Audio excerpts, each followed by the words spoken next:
share. This is more than just a kid eating Doritos at his desk by Ian Nowakowski Esports are a joke. Playing video games is a waste of time, and these kids need to lay off the Doritos and go outside. Archaic views like this aren't uncommon, but they didn't hold much weight when the student-athletes from Université Laval threw off their headsets to hug and celebrate as confetti fluttered down around them. It's a fitting moment of validation for a group of players that had put their all into becoming the best collegiate heroes of the Storm team in the world, all while holding down jobs, earning degrees and, perhaps unknowingly, paving the way for generations of collegiate esports players to come. Credit Carlton Beaner and Blizzard Entertainment from the outside peering in. Their 3-0 victory over the University of Buffalo looked so flawless, so easy, so smooth. Yet, just a few years ago, this opportunity never would have existed in the first place. They could still be solo queuing ranked games, but Heroes of the Dorm is something else entirely. The packed arena full of fans and the thousands upon thousands tuning in via streaming changed the complexion of its legitimacy entirely. And it's not the universities that have made it possible, rather a combination of publishers and organizers have teamed up to help university-based gamers find a home and lay the hopeful groundwork for a future filled with collegiate esports. Top-down and bottom-up. When collegiate esport organizer TESPA partnered with Blizzard in 2013, it was a foray into the unknown. For a time there were only small tournaments as TESPA picked up steam on campuses across the country. The breakout moment came in 2015 when the first Heroes of the Dorm tournament was played for over $450,000 in prizes, even being broadcast on ESPN. 3 years later, TESPA's sibling co-founders Tyler and Adam Rosen are still infectiously passionate about what they feel TESPA can bring to collegiate esports. Quote, "We really believe in empowering these students to build rich and fulfilling communities on campus. We really started with the simple vision of bringing students together to play games together." Tyler said, "Very quickly we realized that there was a big opportunity, so we set out to see how far we could push it and how big we could grow the community. That growth has been sustained year over year since TESPA's inception, and now they're sitting north of 260 chapters at universities around the world. They see that type of growth as an indicator that they're tapping into a massive and largely underserved demographic on college campuses. It's just a matter of reaching those players that can be a pain point, which can often come down to students simply not knowing what TESPA does. I know I didn't at first. It's a surprise to most, but they're responsible for much more than just hosting huge tournaments. TESPA views their commitment to collegiate esports as twofold. From the community side, we really believe in empowering these students to build rich and fulfilling communities on campus, says Adam. Then from the competitive side, we really love the idea of hosting these intercontinental leagues where universities can come together, form their best team, and be pitted against one another. So, from the competitive side we're much more top-down, and on the community side we're much more bottom-up. Their two-pronged approach to developing a competitive collegiate scene employs wildly different strategies. TESPA is not only involved in developing and running the massive collegiate tournaments they've become known for, but also for providing a framework for building communities that double as committed fans. For TESPA, it's about trying to create a place that gamers in college can call home, but also giving those campus communities a payoff in the form of large-scale events that can be truly life-changing. Proving their worth. Organization and structure is just one part of the collegiate esports equation, though. It would be worthless without the players themselves, and even with TESPA's support they face a unique set of challenges all their own.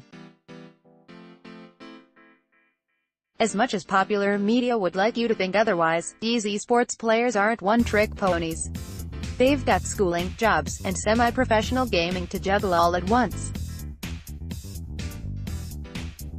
Quote, "When people start to see that this is more than just a kid eating Doritos at his desk, that's when people will start to recognize it.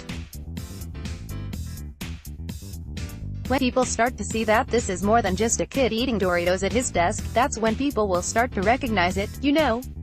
And at its root, it's really not that much different than a sport," says Marky Butts Coiro, flex player for the University of Buffalo. That stigma he feels stamped with the kid shoving chips into his face while messily gaming and forgetting personal hygiene, is an image that is still somehow burned into the minds of people across the country. It can turn would-be supporters into vehement skeptics, and that's something that this set of players may be able to change in time, but that hasn't made their struggle for legitimacy in the public eye any less frustrating.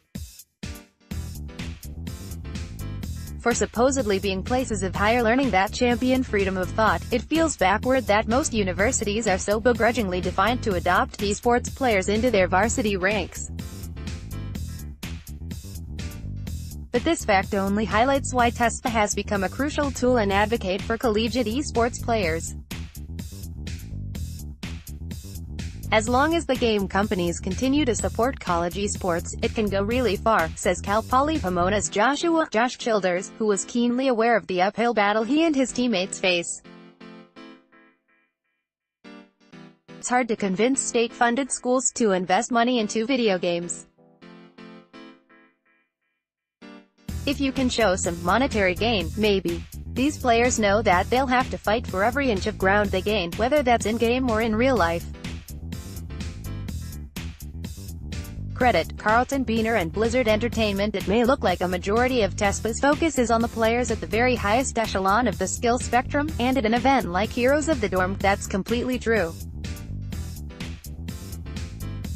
Yet, most of the players I talk to use TESPA's services in some way to help socialize and befriend like-minded players at their schools, even if they aren't officially TESPA chaptered.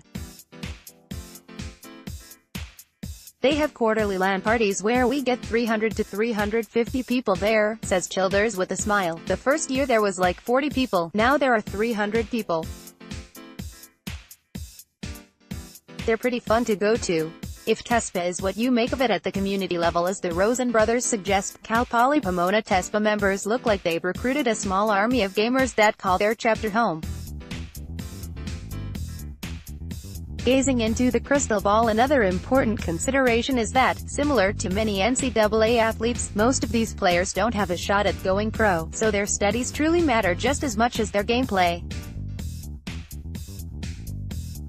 The future success of TESPA, and collegiate esports as a whole, hinges on organizations like TESPA providing a community-building tools that augment and add to what should be some of the most enriching years of these players' young lives, not taking them over entirely. Quote, "Most of these players don't have a shot at going pro, so their studies truly matter just as much as their gameplay. That's the kind of future that these players and organizers like Adam and Tyler Rosen are so excited about creating. Our philosophy is that gaming is, and should be, a force for good," says Adam Rosen as he thinks about what collegiate esports could look like in the coming years. "We want the entire world to look in at the amazing feats these students are accomplishing and realize that not only are they top academics, but they're also top athletes. That's an opportunity to get excited about, and while there's bound to be bumps along the way, that's not something that TESPA, or their members around the world haven't already experienced." Regardless of the challenges players, TESPA, and even Blizzard face, there's a shared sense of optimism that's palpable at an event like Heroes of the Dorm.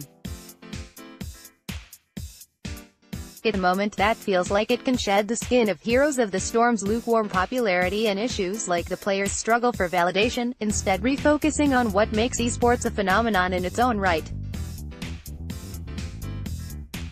It's the thrill of victory, the agony of defeat, and overcoming seemingly insurmountable obstacles, all set against a backdrop of college rivalries and cheering fans. Credit Carlton Beaner and Blizzard Entertainment. TESPA's quest for collegiate esports legitimacy has no end in sight, but perhaps that's all the motivation they need. players and organizers alike seem to accept the unwritten rule that real, palpable change will come slowly. It will never manifest as an unstoppable torrent, or as a quick metamorphosis. Rather, it will come from changing one mind at a time, and that's a challenge both players and TESPA are embracing. Change will come when Université Laval's Daniel Harry Blobgorda wraps up his PhD in medical physics, and then fondly recalls his time as an instrumental player on a collegiate team that won a championship in conversations years down the road.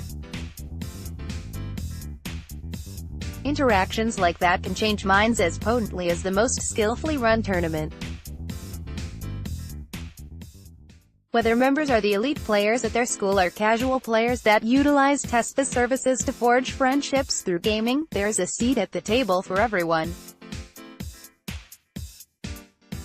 It's up to the students to build a solid foundation on campus, and it's TESPA's job to showcase these gamers to the world. It's daunting to take on stale, outdated stereotypes while simultaneously building an esports future that college students can embrace openly, but if both parties remain committed, collegiate esports is only going to keep growing. Ian Nowakowski is a freelance esports writer and MOBA expert for IGN and LOL Sports. You can follow him on Twitter here.